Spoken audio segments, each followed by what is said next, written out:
안녕하세요, 여러분. 오늘은 정말 중요한 이야기를 하려고 합니다. 바로 우리 모두가 맞이하게 될 노년, 그 노년을 어떻게 보내느냐에 대한 이야기입니다. 여러분, 주변을 한번 둘러보세요. 같은 70대인데도 어떤 분은 등산도 다니시고, 대학 강의도 들으시고, SNS도 하시면서 젊은이들보다 더 활기차게 사시는 분들이 계십니다. 반면 같은 나이인데도 온몸이 아프다며 병원만 다니시고 자식들 눈치만 보시며 내 인생 이게 뭐냐며 한탄하시는 분들도 계시죠. 이 차이는 대체 어디서 오는 걸까요?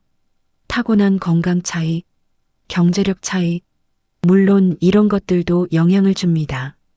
하지만 제가 오늘 말씀드릴 내용은 그보다 더 근본적인 것입니다. 바로 살아가는 방식, 마인드, 습관의 차이입니다. 저는 지난 10년간 수많은 시니어분들을 만나고 관찰했습니다. 그리고 확실한 패턴을 발견했습니다. 잘 사시는 분들에게는 공통점이 있고 힘들게 사시는 분들에게도 공통점이 있더라고요. 오늘 이 영상 하나가 여러분의 노년을 완전히 바꿀 수 있습니다. 지금 50대, 60대시라면 아직 충분히 준비할 시간이 있고 이미 70대, 80대시라면 지금부터라도 바꿀 수 있습니다. 절대 늦지 않았습니다. 자, 그럼 시작해 볼까요? 잘 사는 사람들의 7가지 비밀. 첫 번째 비밀, 평생 배우는 자세를 유지합니다. 잘 사시는 어르신들을 보면 한 가지 공통점이 있습니다.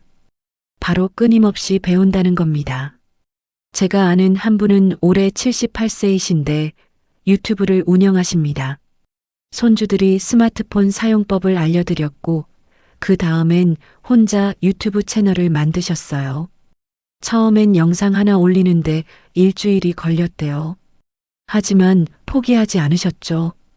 지금은 구독자 3만 명이 넘는 채널을 운영하시면서 텃밭 가꾸는 노하우를 공유하십니다. 또 다른 분은 65세에 영어 공부를 시작하셨어요. 평생 영어 못해서 해외여행 갈 때마다 답답했다며 시작하신 거죠. 지금 70세인데 간단한 영어 회화는 하십니다. 왜 이분들은 나이 들어서도 공부를 할까요? 첫째, 뇌 건강 때문입니다. 새로운 걸 배우면 뇌에 새로운 신경회로가 만들어집니다. 이게 치매 예방에 엄청나게 도움이 됩니다. 하버드 의대 연구에 따르면 평생 학습을 하는 사람들의 치매 발병률이 그렇지 않은 사람보다 30% 이상 낮다고 합니다. 둘째, 삶이 지루하지 않기 때문입니다.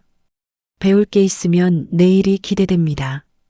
오늘은 이걸 익혀봐야지, 다음 주엔 저걸 해봐야지, 이런 기대감이 삶의 활력이 됩니다. 셋째, 자존감이 올라갑니다. 나이 들어도 나 아직 배울 수 있어. 나도 젊은이들처럼 할 수 있어. 이런 성취감이 자신감으로 이어집니다. 여러분, 나이 들어서 무슨 공부냐가 아닙니다. 나이 들었기 때문에 더 배워야 합니다. 뇌를 쓰지 않으면 녹슬거든요. 두 번째 비밀, 규칙적인 운동을 생활화합니다. 잘 사시는 어르신들의 두 번째 공통점, 바로 운동입니다. 그런데 여기서 오해하지 마세요. 헬스장 가서 무거운 거 들라는 게 아닙니다. 자신에게 맞는 운동을 꾸준히 하라는 겁니다.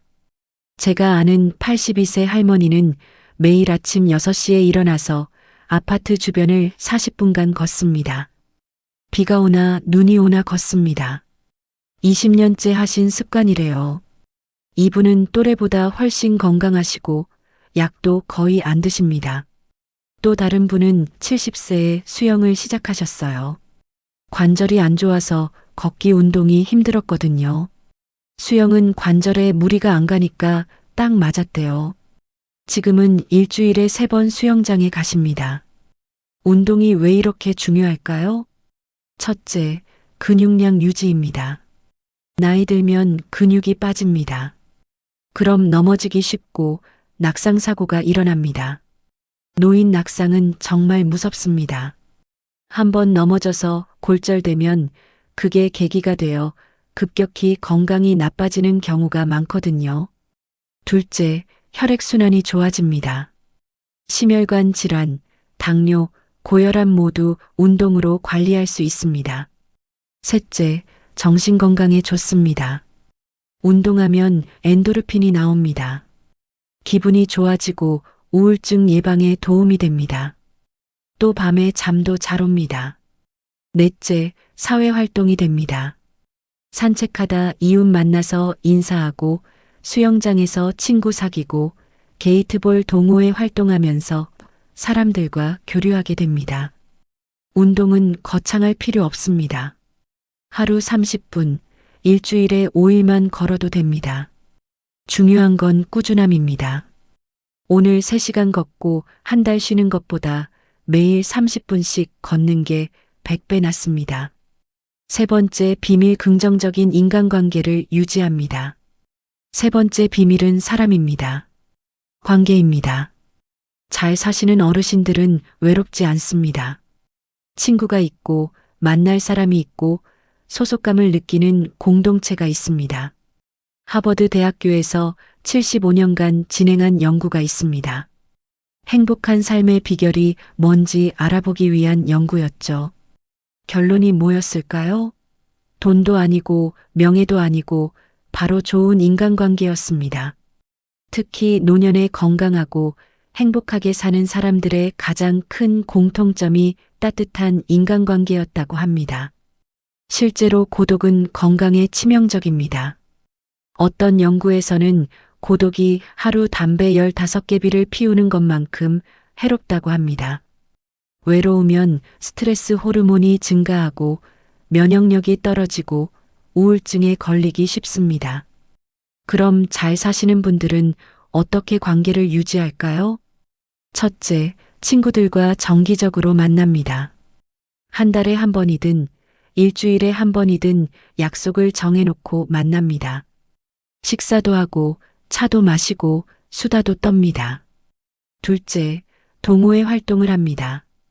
등산 동호회, 노래 동호회, 서예 동호회 등 취미를 같이 하는 사람들과 어울립니다. 같은 관심사가 있으니 대화도 잘 통하고 친해지기 쉽죠. 셋째, 자원봉사를 합니다. 복지관에서 급식 봉사를 하거나 아파트 경로당에서 어르신들 돕는 일을 하거나 학교에서 교통봉사를 합니다. 누군가를 돕는다는 것 자체가 삶의 의미를 줍니다. 넷째, 가족과의 관계를 잘 유지합니다. 자녀들과 적당한 거리를 유지하면서도 정기적으로 연락하고 만납니다. 손주들과도 좋은 관계를 맺습니다. 여기서 중요한 포인트 하나, 양보다 질입니다. 아는 사람 100명보다 진짜 마음 나눌 수 있는 친구 2~3명이 훨씬 중요합니다. 외로움은 혼자 있어서가 아니라 마음을 나눌 사람이 없어서 생기는 겁니다. 네 번째, 비밀, 경제적 계획을 철저히 세웁니다. 네 번째는 돈 이야기입니다. 민감한 주제지만 피할 수 없는 현실이죠. 잘 사시는 어르신들은 경제적으로 준비가 되어 있습니다. 부자라는 게 아닙니다. 자신의 경제 상황을 정확히 파악하고 계획적으로 관리한다는 겁니다. 어떤 분은 젊었을 때부터 매달 조금씩 모았습니다. 국민연금, 개인연금 빠짐없이 들었고 저축도 꾸준히 했습니다. 그래서 지금 넉넉하진 않아도 자식들 손 안 벌리고 살 수 있습니다. 또 어떤 분은 작은 원룸이라도 하나 마련해 놓았습니다.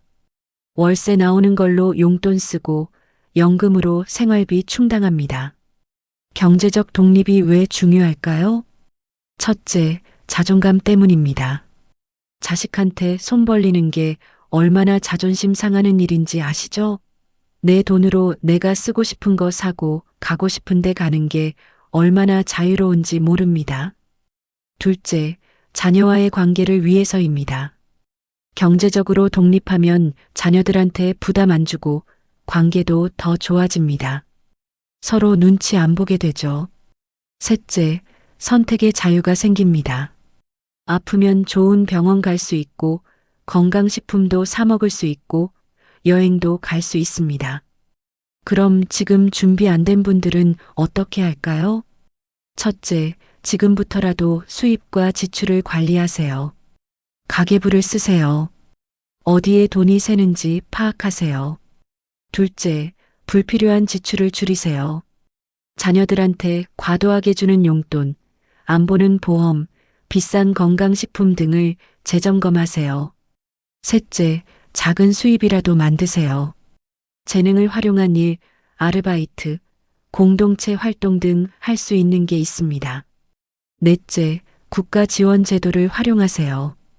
기초연금, 노인 일자리, 의료비 지원 등 받을 수 있는 걸 다 알아보세요. 돈이 전부는 아니지만 돈이 없으면 선택권이 없습니다. 경제적 자립은 존엄한 노년의 기본입니다. 다섯 번째, 비밀 목적 의식을 가지고 살아갑니다. 다섯 번째 비밀, 이게 정말 중요합니다. 바로 살아갈 이유입니다. 일본 오키나와에는 100세 이상 장수하시는 분들이 유난히 많습니다. 연구자들이 그 비결을 찾았는데 바로 이키가이라는 개념이었습니다. 이키가이는 살아가는 보람, 아침에 일어나는 이유를 뜻합니다. 잘 사시는 어르신들에게 물어보세요. 왜 아침에 일어나세요? 다들 명확한 답이 있습니다. 손주 유치원 데려다 줘야지. 텃밭에 물 줘야지. 오늘 친구랑 만나기로 했어. 내가 쓰는 회고록 한 페이지 더 써야지. 복지관 급식 봉사 가야지. 이런 작은 이유들이 삶을 지탱합니다. 제가 아는 한 할아버지는 매일 아침 아파트 화단을 돌보십니다. 아무도 시키지 않았는데 10년째 하십니다. 내가 안 하면 이 꽃들 누가 돌보나. 주민들이 꽃 보면서 기뻐하는 거 보면 나도 좋아라고 하십니다. 이게 이분의 이키가이입니다. 또 다른 할머니는 매일 일기를 쓰십니다. 손주들이 커서 읽어보라고 쓰신대요. 내 인생 이야기를 남기고 싶어. 우리 때 어떻게 살았는지, 뭐가 행복했고, 뭐가 힘들었는지 알려주고 싶어. 이게 이분이 매일 아침 일어나는 이유입니다. 목적 의식이 없으면 어떻게 될까요? 오늘도 그냥 하루가 지나가네. 내일도 별다를 게 없겠지. 이제 할 일도 없는데 뭐하러 사나? 이런 생각에 빠집니다. 그러면 우울해지고 무기력해지고 빠르게 늙습니다. 목적은 거창할 필요 없습니다. 반려동물 돌보기, 화분 가꾸기, 동네 아이들한테 옛날 이야기 들려주기, 맛있는 김치 담가서 자녀들 나눠주기, 매일 걷기 일만 보채우기, 뭐든 좋습니다. 중요한 건 내가 필요한 존재라고 느끼는 것, 내일이 기대되는 것 하나를 만드는 겁니다. 여섯 번째, 비밀 건강검진을 게을리하지 않습니다. 여섯 번째는 건강관리입니다. 잘 사시는 어르신들은 건강검진을 철저히 받습니다. 1년에 한 번 종합검진, 6개월에 한 번 간단한 검사, 이상 증상 있으면 바로 병원 갑니다. 별것 아닌데 병원 가기 뭐해. 나이 들면 다 아픈 거지. 검사 받으면 병 나올까봐 무서워. 이런 생각으로 미루면 안 됩니다. 조기 발견이 얼마나 중요한지 아시죠? 제가 아는 한 분은 정기검진에서 대장에 용종이 발견됐습니다. 다행히 초기였고 내시경으로 제거했습니다. 의사 말로는 1년만 늦었어도 암으로 진행될 뻔했대요. 검진 덕분에 큰 병을 피한 겁니다. 또 다른 분은 혈압이 조금 높게 나왔습니다. 자각 증상은 없었지만 의사가 약을 처방해줬고 꾸준히 드셨습니다. 덕분에 뇌졸중을 예방할 수 있었죠. 건강검진 외에도 평소 건강관리가 중요합니다. 첫째, 식습관입니다. 짜지 않게, 싱겁게, 골고루 먹습니다. 가공식품 줄이고 채소와 과일 많이 먹습니다. 둘째, 약 관리입니다. 처방받은 약은 꼬박꼬박 먹습니다. 임의로 끊거나 줄이지 않습니다. 셋째, 작은 신호를 무시하지 않습니다. 어지럽다, 가슴이 답답하다, 소화가 안 된다. 이런 증상이 계속되면 바로 병원 갑니다. 건강은 잃고 나면 돈으로도 살 수 없습니다. 예방이 최선입니다. 7번째, 비밀 과거에 집착하지 않고 현재를 즐깁니다. 마지막 7번째 비밀입니다. 잘 사시는 어르신들은 과거에 매몰되지 않습니다. 물론 추억은 소중합니다. 옛날 이야기도 하시죠. 하지만 거기에만 머물지 않습니다. 옛날엔 좋았는데 지금은 다 망했어. 예전에 내가 얼마나 잘났는데 요즘 젊은 애들은 버릇이 없어. 이런 말만 하시는 분들 계시죠? 주변 사람들이 피곤해합니다. 본인도 행복하지 않습니다. 잘 사시는 분들은 다릅니다. 옛날도 좋았지만 지금도 나름 괜찮네. 예전엔 몰랐던 걸 이제 알게 됐어. 젊은 사람들한테 배울 게 많아. 이런 마인드입니다. 과거는 기억하되 집착하지 않고 미래는 준비하되 걱정하지 않고 현재를 충실히 살아갑니다. 지금 이 순간이 내 인생에서 가장 젊은 때라는 생각으로 오늘을 소중히 여깁니다. 지난 일에 대한 후회나 원망에 시간을 낭비하지 않습니다. 그때 그랬으면 왜 그랬을까 이런 생각보다 앞으로 어떻게 할까, 오늘은 뭘 할까를 생각합니다. 못 사는 사람들의 7가지 비밀. 자, 이제 반대편을 볼 차례입니다.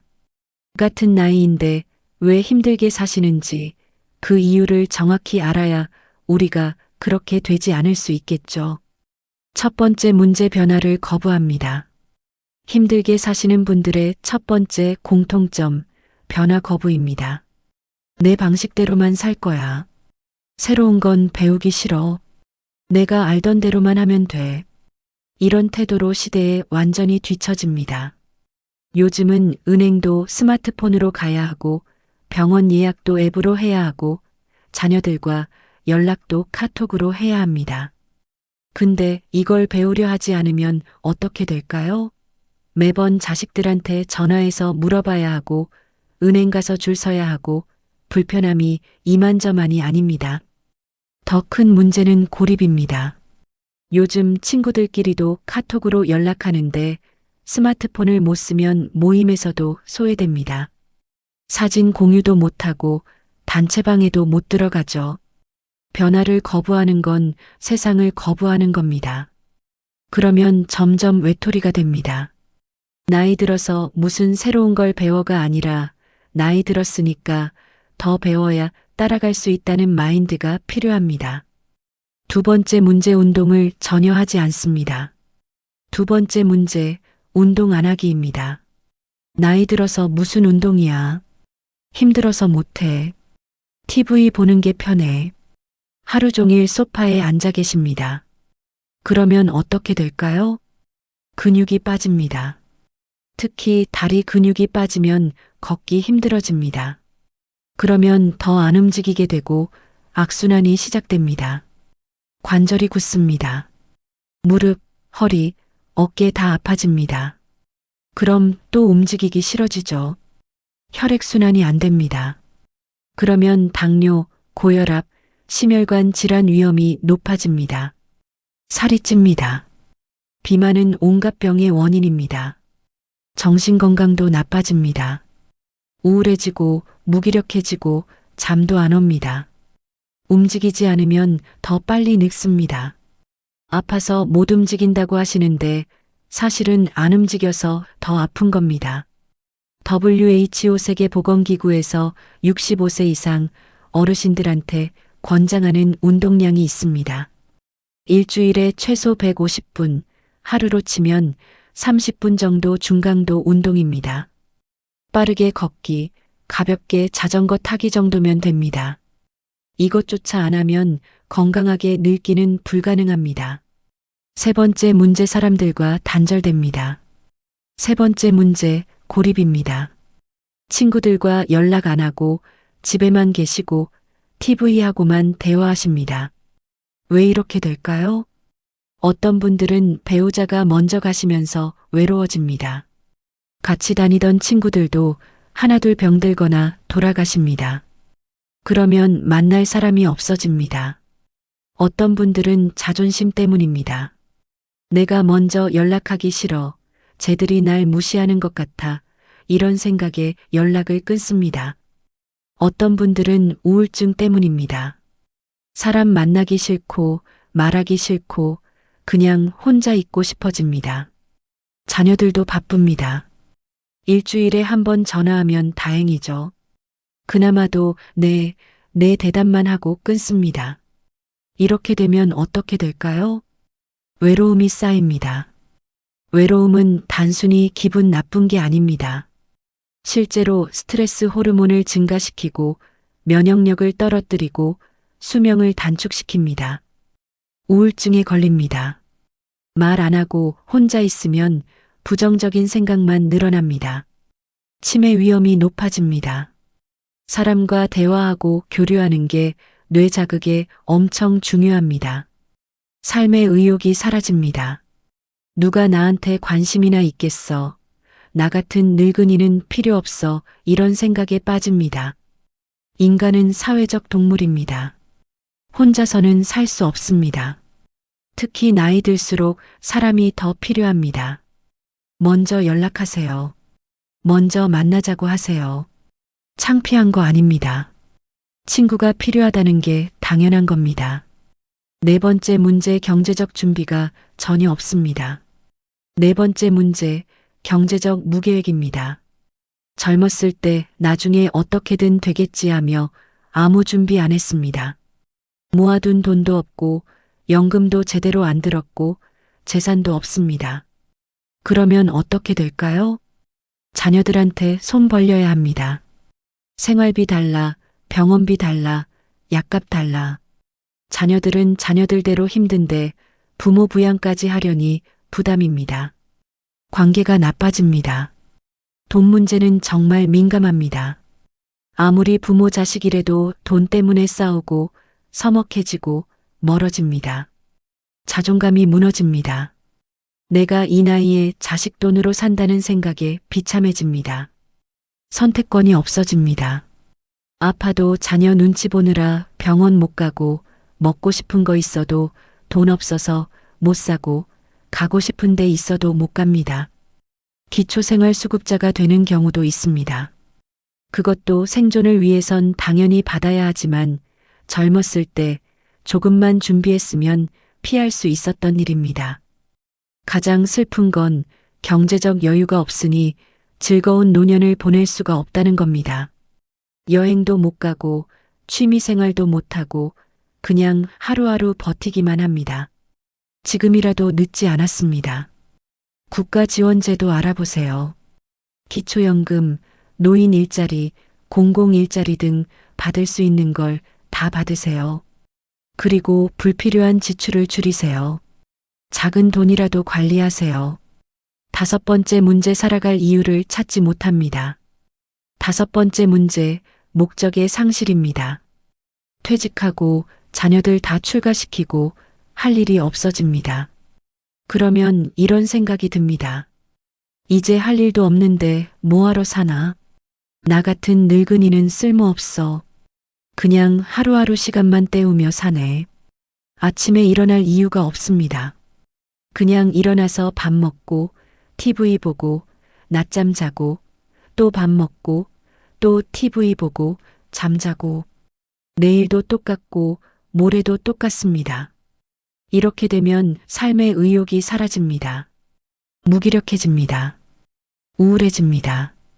더 심각한 건 이게 건강에도 영향을 준다는 겁니다. 살아갈 이유가 없는 사람은 실제로 더 빨리 죽습니다.